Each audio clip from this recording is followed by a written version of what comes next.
Hello, everyone. Welcome to another episode of Eyes on Earth. This is a podcast that focuses on our ever-changing planet and on the people here at Eros and across the globe who use remote sensing to monitor and study the health of Earth. I'm your host, Steve Young. Today's guest is Matt Hansen, a professor in the Department of Geographical Sciences at the University of Maryland in College Park. Matt is a remote sensing scientist whose research specializes in large area land cover and land use change mapping. His research involves developing improved algorithms, data inputs, and thematic outputs which enable the mapping of land cover change at regional, continental, and global scales. Matt's work contributes to the management of natural resources, looking at such things as deforestation and biodiversity monitoring.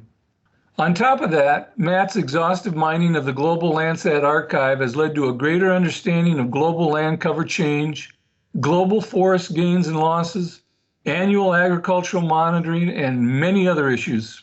Welcome, Matt. Thanks, Steve. Appreciate it. Glad to be here. Let's start at the beginning. What made you pursue a career as a remote sensing researcher and an expert in the geographic aspects of global land change? I was an engineer undergrad. I did Peace Corps. I was a fish farmer, fish aquaculture extension agent in Zaire, and I came back from that and I had a blank slate. The geographers hate when I say that I love maps. That's why I'm a geographer, but that's basically the idea that the spatial representations of our world are really attractive to me, and they make a lot of sense and they answer a lot of questions. And obviously, if we look at them over time, we can see where we're going.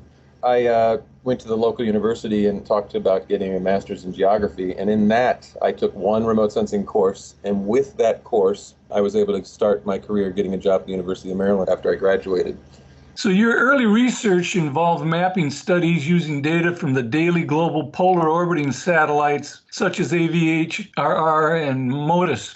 You gradually moved to large area studies using Landsat and other multi-resolution imagery.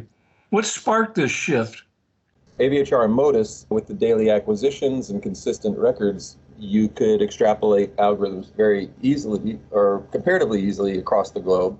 So that was like a workbench with these really big blurry pixels, and most of those products, because they were big and blurry, were mainly for big climate models. The reason we didn't work with Landsat was data limitations, data cost, compute, but NASA Pathfinder program had a tropical deforestation project, and it had a node at the University of Maryland. I wasn't working on it, but out of the Pathfinder program, there was these great results with Landsat. In the Amazon, you have a dry season where you get a single good look every year and you can map deforestation, but you can't do that in the Congo. Scale of change is very small, cloud cover is persistent. So we had to start thinking about how we processed AVHR and MODIS data, apply those methods to Landsat, because you have to start compositing. You have to look at each pixel and say, is that a cloud? Is that a shadow? Is that haze? Throw it away, look for another one. So it becomes this more data-intensive approach as opposed to single images. In the early 2000s, we begged and borrowed and got several hundred, 300, 400 images over the Congo Basin, started processing these data per pixel using the methods that we had developed, AVHR and MODIS, and voila, we could map all of the forest loss across the country like Democratic Republic of Congo, the second largest rainforest country in the world.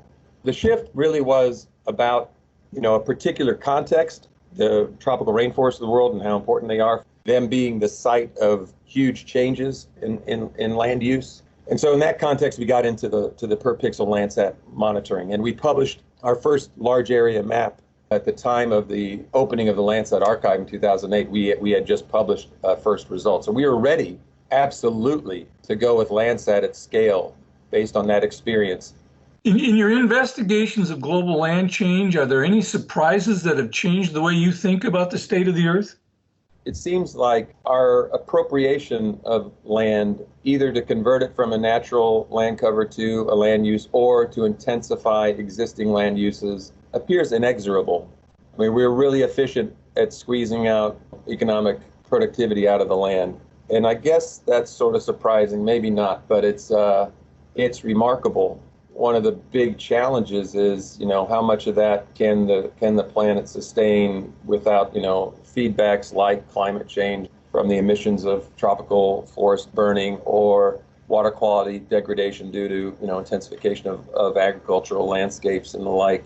I think that's the biggest surprise, is how industrious we are, I guess, in terms of taking economic advantage of land. I'm told you have contributed many innovations that are now common in the land remote sensing community, including continuous vegetation fields, global scale applications, multi-resolution monitoring, cloud computing, and the blending of sampling and wall-to-wall mapping to quantify land surface characteristics. Of these many firsts, which one or ones are you most proud of?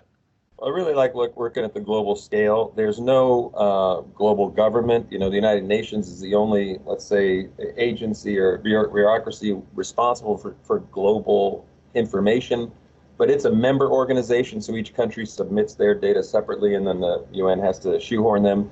The great thing about the satellite is that it's taking the same picture with the same calibration around the globe, and so you can really track global resources in a very consistent way. If you're a civil servant, you have a set geography that you're responsible for. So I think the global scale is really something that we've gotten good at processing. We process the entire Landsat archive in our lab. We're up to over 20 petabytes of storage. It's high access storage. We built this for purpose. So I'm really proud of the infrastructure and our capability to map the globe. And more recently, this idea of sampling. We were very happy to make maps at the very beginning. Now, with our sampling, which is more into the idea that we use the maps as a targeting mechanism to actually estimate areas with statistical uncertainties. Wow, now we're cooking. Now we've got definitive information. So I really do like that as well. So you're well known for the marathon road trips you make annually that support your various monitoring studies. Why do you put so much emphasis on field observation, and how do these trips improve the quality of your research? Well, there's no question that if you do remote sensing and all you do is sit at a desk, you're missing something. I am more and more convinced that the map is a point of departure. You have to go to the field for certain things. When I talk about it being a targeting mechanism, if we're going to do soybean across the United States or across Brazil, you are going to have cultivars that are confused with it. And you cannot resolve that at the desk. When you have dry beans, sometimes peanuts, sometimes cotton, that with all the different planting dates and interannual variability, you cannot nail soybeans sitting at your desk. You can do a very good job of targeting it, but when you go to the field, you can, with your eyes, say soy, soy, soy. And the idea of the map as a targeting mechanism means that we can do this very efficiently. We can go to the field in 2 weeks, have a national estimate. I have a postdoc who did winter wheat in Punjab, Pakistan by himself in 2 weeks. Well, he had a partner, two guys. They get a Punjab, which is the breadbasket of Pakistan.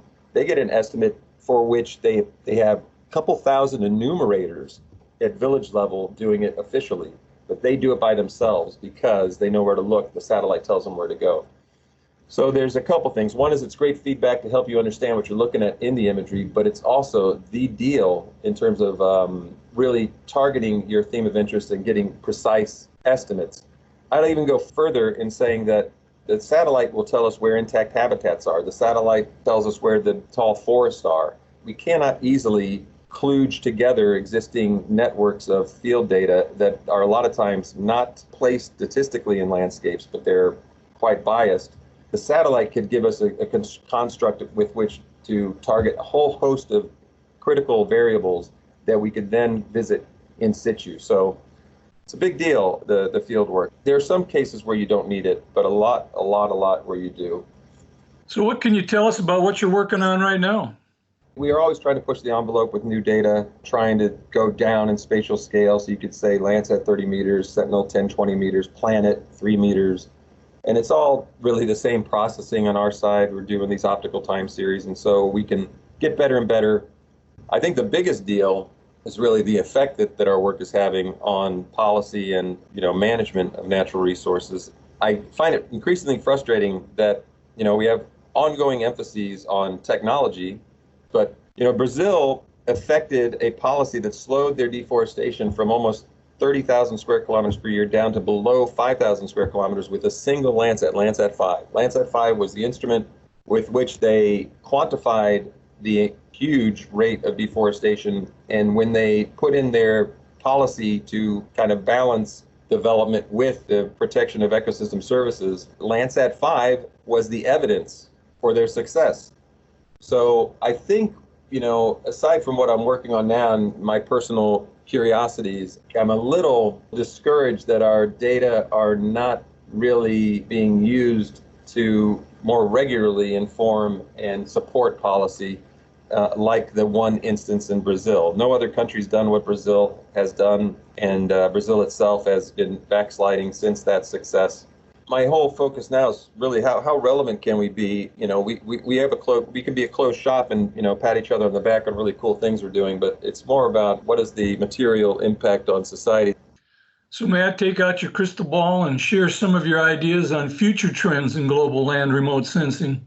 Global land remote sensing. I mean, if I were in charge, it would really be at the top of a lot of important themes. I would try to do a more top-down approach. I alluded to this before. I think land change is the big one, and understanding the impacts of land change on environmental systems and human systems is the biggest deal. One of the interesting things for the future is, to what degree can we put ourselves out of business?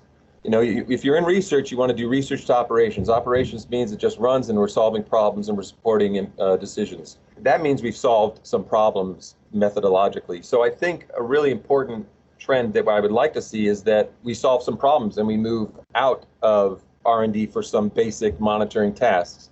The other future trend, which I think is up in the air right now, it's the idea of whether or not we need people with geographic backgrounds or we just need computer programmers. This is a point of contention with me, where a machine learning computer programmer can outsource, let's say, calibration of a model and just run map making processes without really being geographically knowledgeable and understanding whether or not the map is expressed in front of him or her makes sense. So I think when you talk about deep learning and who's in charge of algorithms, who's running algorithms and producing information products, is it going to be people with no geographic background at all, or are geographers going to be in charge? I think geographers are still needed.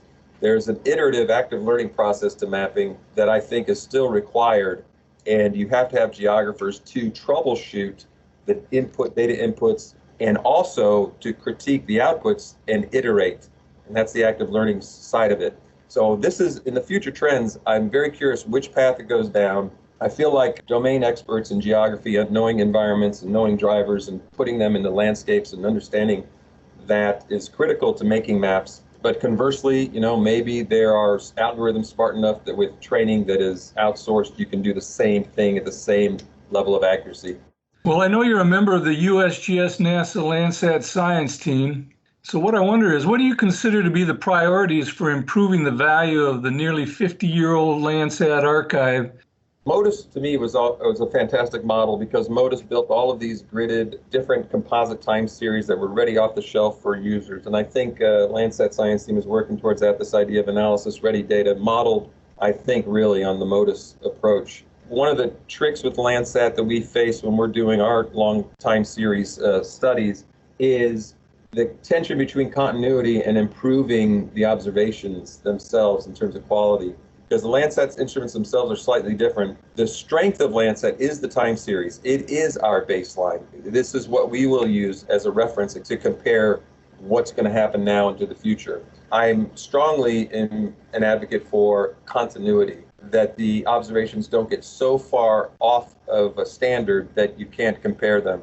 That being said, you can't resist, it's hard to resist improving your technology, right? So I think this is a challenge. What do we do to maintain the ability to integrate the entire time series so that we can track the dynamics? I mean, for me, Landsat is a piece of global public infrastructure. There are very few things, of course you can talk about GPS and a few other systems, like our Navy keeps the ocean trading lanes free and open. So there are examples of global public goods that individual countries pay for and everybody benefits. Landsat's one of those, and I think that's just such a great gift, and we need to maintain that.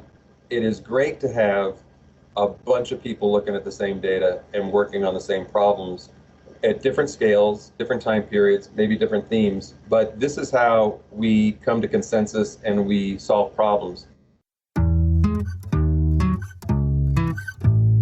We've been talking to Matt Hansen, a professor in the Department of Geographical Sciences at the University of Maryland and a remote sensing scientist whose research has given the world a much better understanding of large area land cover and land use change mapping. Thanks for joining us, Matt. Thank you, Steve. Appreciate it. We hope you come back for the next episode of Eyes on Earth. This podcast is a product of the U.S. Geological Survey, Department of the Interior.